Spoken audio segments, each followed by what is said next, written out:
बिस्मिल्लाहिर्रहमानिर्रहीम। अज़ीज़ दोस्तों, आज हम अपने नाज़रीन की खिदमत में एक अहम और नई बीमारी से मुतालिक बातचीत करने के लिए हाज़िर हुए हैं, जो इस मौसम में कसरत से हमारे मतब पर पेशेंट इस बीमारी से मुतालिक आते रहते हैं।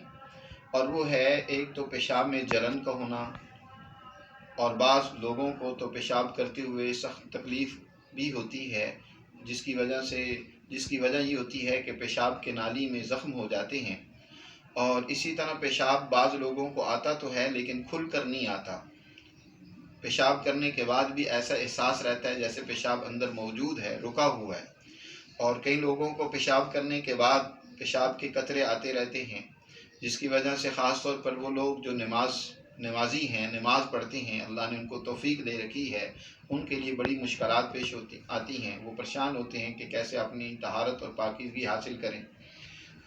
और इसी तरह जो है, बहुत सारे लोगों को पेशाब से पहले या बाद में कुछ धात और पीप का भी आने की शिकायत होती है। इस तरह के पेशाब से मुताल्लिक़ा अमराज बहुत ज़्यादा सामने आ रहे हैं इस मौसम में ख़ास तौर पर।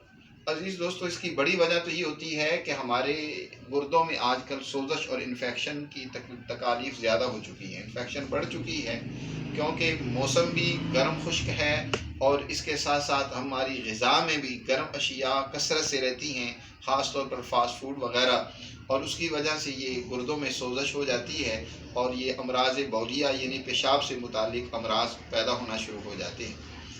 अज़ीज़ दोस्तों, इसका असल और आसान और बेहतरीन हल तो यही होता है कि अपने किसी भी माहिर मुआलिज से रब्ता किया जाए, उससे चेक करवा कर उसकी मुनासबत से जो है उससे दवा तजवीज़ करवाई जाए।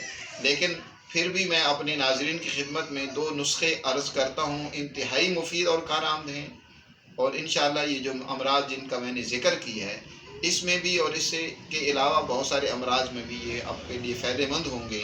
इनको बनवाएं, इस्तेमाल करें और दुआओं में याद रखें। एक नुस्खा तो आपने ये बनाना है कि 3 चीज़ें ले लेनी हैं: हल्दी, मलट्ठी, सौंफ, बराबर वज़न में लेकर इनका बारीक सुफूफ कर लें। चम्मच का चौथा हिस्सा ताज़ा पानी के साथ सुबह दोपहर शाम आप इस्तेमाल करें। और दूसरा नुस्खा आपने लेना है पोस्त, रेठा और गंधक आंवला सार, ये दोनों बराबर वज़न लेकर आपने फुल साइज़ का कैप्सूल भर लेना है। सुबह शाम इसका इस्तेमाल करें। और इसके साथ आप अपनी ग़िज़ा के अंदर सब्ज़ियों का इस्तेमाल, ख़ास तौर पर कद्दू, तोरी, टिंडा, पेठा है, इनका इस्तेमाल ज़्यादा रखें, तो इंशाअल्लाह आपको इस बीमारी से ज़रूर छुटकारा मिलेगा। दुआओं में याद रखें अपने दोस्त हकीम उस्मान गनी को। बहुत शुक्रिया।